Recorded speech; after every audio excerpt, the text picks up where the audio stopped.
I want to give you some ways that you can use a medicine ball to overload your off-ice goalie training. And we talked about it in another video. This time I'm going to show you different ways that you can use that medicine ball as a static stabilizer, a dynamic driver, and a dynamic stabilizer. That sounds like fun. This is Maria from hockeytrainingpro.com. I'm a hockey strength and conditioning specialist, which means I help you achieve your goals on the ice by giving you the right training to do off the ice.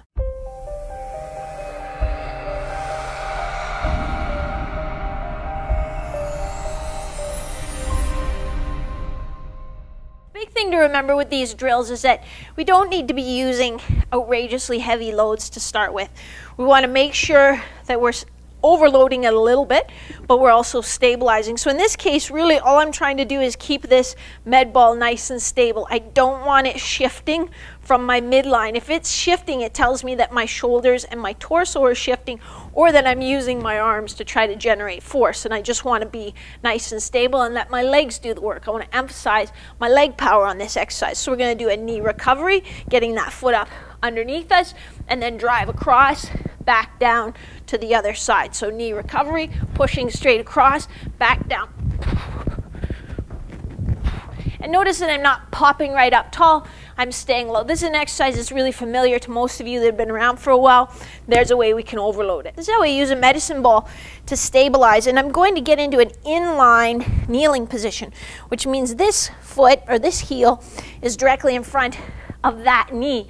So even this position, you can see I'm wiggling a little bit.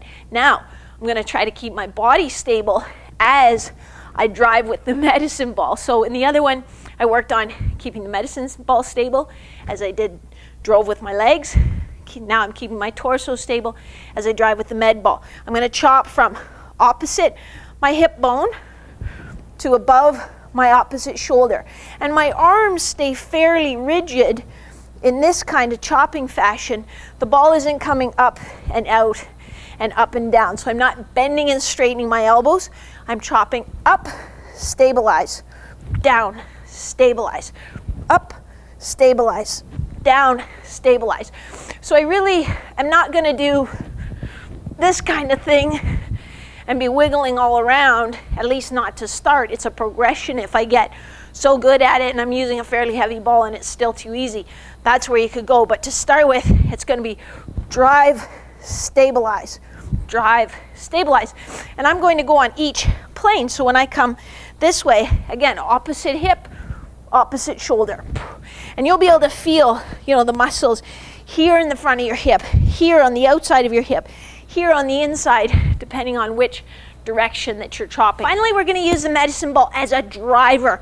So I'm going to use it to add overload here that I have to accelerate the other direction. So it's almost like I'm throwing the ball back this way, but not letting go of it, obviously. So if I come here, throw it back, throw it across.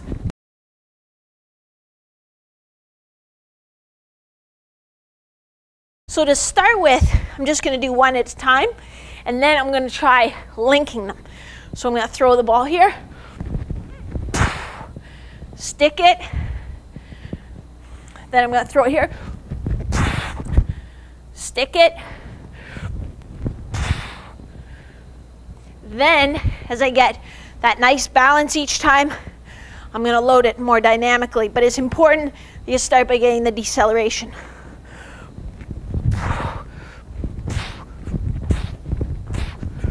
So there are 3 more ways you can use a medicine ball to overload your off-ice goalie training. This is Maria from hockeytrainingpro.com. My mission is to help you win more games with fewer injuries and to put 10 of you in the NHL in the next 10 years. Have one of you win the Stanley Cup. Might as well be you. See you next time.